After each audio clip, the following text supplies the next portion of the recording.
Tako si je kitajski predsednik Xi Jinping pred nekaj dnevi ogledoval razstavo največjih dosežkov kitajskega gospodarstva v zadnjih 5 letih.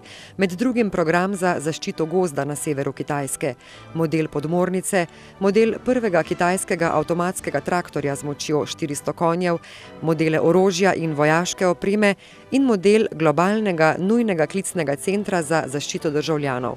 Ob tem je Xi, ki je prav tako generalni sekretar Kitajske komunistične partije, pozval ljudi, da ostanejo motivirani, gledajo naprej in se trudijo k realizaciji stoletnih sanj o nacionalnem prebojenju Kitajske. 首先，我代表党中央、国务院向受到表彰的先进集体、先进个人表示热烈的祝贺，向辛勤工作在 全国社会治安综合治理战线的同志们表示诚挚的慰问。 Ustanovitelj Ljudske republike Kitajske je bil Mao Tse-tung, ki se je rodil leta 1893 in umrl leta 1976. Bil je kitajski komunistični revolucionar, pesnik in politični teoretik, ki je Ljudski republiki Kitajski poveljeval od ustanovitve leta 1949 do svoje smrti. Že zgodaj je prevzel ideje o kitajskem nacionalizmu in antiimperializmu, še posebej pod vplivom revolucije leta 1911, ki je strmoglavila zadnjo kitajsko dinastijo Qing. Med kitajsko državljansko vojno je Tse-tung pomagal pri ustanovitvi delavske in kmečke rdeče armade. 1. oktobra 1949 je razglasil ustanovitev enopartijske Ljudske republike Kitajske. Njegovi podporniki mu pripisujejo zasluge za odpravo imperializma iz Kitajske, modernizacijo države in njeno vzpostavitev kot svetovne velesile.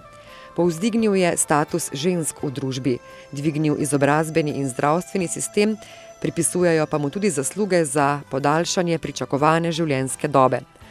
Maova smrt v septembru 1976 je pomenila prelom. Prednost so dali gospodarskemu razvoju in se odrekli masovnim političnim gibanjem, značilnih za pretekla leta. Podrejenost vlade kitajski komunistični stranki pa se ni spremenila še od Maovih časov. Globoko v gorovju na jugovzhodu province Xiangqi se je sredi septembra za 3 dni zbrala skupina javnih uslužbencev in oblekla tradicionalno uniformo rdeče armade ter proučevala nauke Mao Tse-tunga. Komunistična stranka Kitajske si s takšnimi kempi želi utrditi zaupanje in spomniti državljane, kako je prišlo do drugega največjega svetovnega gospodarstva. Področje, kjer se zbirajo, velja za zibelko kitajske revolucije in uradni rojstni kraj kitajske rdeče armade. Udeleženci pa hodijo po istih poteh, po katerih je hodila rdeča armada pod Maovim vodstvom. Bistvo srečanja je v oživljanju stranke, za katero so si kritiki edini, da je po 3 desetletjih reform za prosti trg izgubila svojo ideološko noto. 共产党如果失去政权，对他们来讲一切都完了。因为按照这个前苏联的或者东欧的那种历史教训的话，就是共产党一旦失去政权，可能就永远 没有办法再执掌政权，到今天还是这样，所以我觉得他强调这种教育，其实就是要从思想上控制党员，同时控制一部分的这个对党还有信仰的老百姓，然后让他们来这个拥护共产党的领导。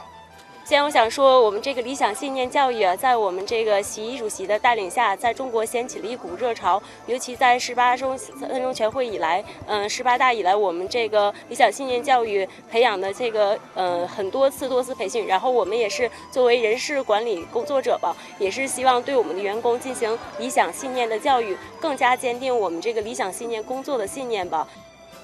18. oktobra bo v Pekingu 19. nacionalni kongres Kitajske komunistične stranke. Kongres pomeni pregled dela stranke v minulih 5 letih. Natančno bodo proučili aktualne domače in mednarodne dogodke in upoštevali nove zahteve za razvoj stranke in pričakovanja ljudi. Kongres je izrednega pomena za Kitajsko, ki si prizadeva za družbo, ki bo svoj uspeh gradila zmerno. Na kongresu bo izvoljen novi centralni komite stranke in nova centralna komisija za disciplino. Stopnja brezposelnosti je na Kitajskem letos znašala 4,3%. V letu 2018 načrtujejo rahel dvig, to je 4,9% brezposelnost. Kitajska še naprej gradi kitajske sanje in izpostavlja briljantne dosežke zadnjih 5 let. Med drugim ima 22.000 kilometrov hitrih železnic, kar je 2/3 vseh hitrih železnic v svetu. V svojem že 13. petletnem programu bo implementirala inovativni, zeleni in odprti razvoj.